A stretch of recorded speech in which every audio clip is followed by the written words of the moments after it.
करना चाहती। वो आप माँ से ही पूछ लीजिए। अरे ऐसा नहीं, अगर रिश्ता अच्छा मिला तो हम वर्षा की शादी भी करा देंगे। तो क्या आप अपनी वर्षा का हाथ मेरे बड़े बेटे अरिहंत के लिए देंगी? क्या? ये क्या कह रही हैं आप? अरे इससे अच्छा तो हमारे लिए कुछ हो ही नहीं सकता।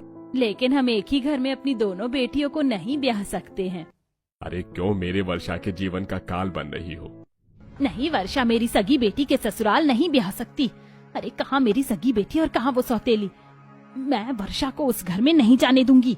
तो मेरी भी बात सुन लो कि अब वर्षा उसी घर में ब्याह कर जाएगी।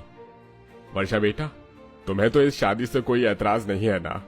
अरे इसे क्या दिक्कत होगी? इतने बड़े खानदान में बहू बनकर जाएगी, तब तो इसके भाग्य ही खुल जाएंगे। अरे माँ कुछ करो ना, यहाँ तो मेरे रिश्ते के लिए आए थे ये लोग, तो इस सौतेली वर्षा का रिश्ता क्यों पक्का होने लगा? अरे सौतेली तो वो मेरे लिए और तेरे लिए है, इनके लिए तो इनकी सगी बेटी है। तू चिंता मत कर, देखना मैं क्या करूंगी।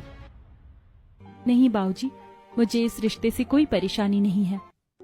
चलो हमारी बिटिया ने तो बता दिया, अब अरिहंत तुम भी बता दो, क्या तुम्हें हमारी वर्षा पसंद है?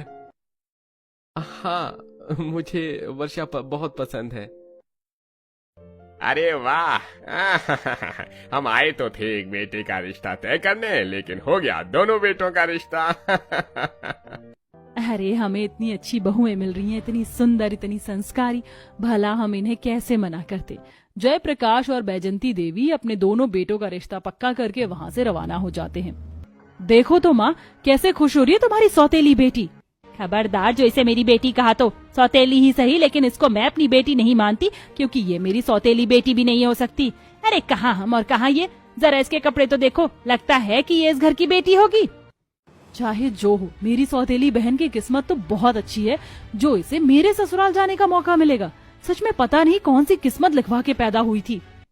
मैंने ऐसा क्या कर दिया है जो आप लोग मुझसे इस तरह से बर्ताव करते हैं? मेरी गलती क्या है आखिर?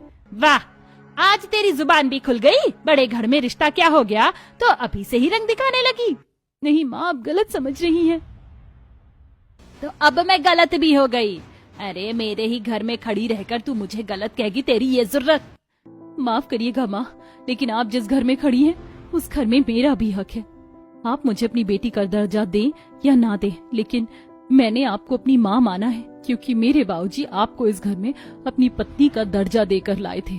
आप तो बाद में आई हैं। मैं तो आपसे पहले से यहाँ इस घर में रह रही हूँ, मुझे आपसे कोई शिकायत नहीं है, और ना ही मैंने आपको कुछ कहा। फिर भी न जाने क्यों आपके मन में मेरे लिए इतनी कड़वाहट है।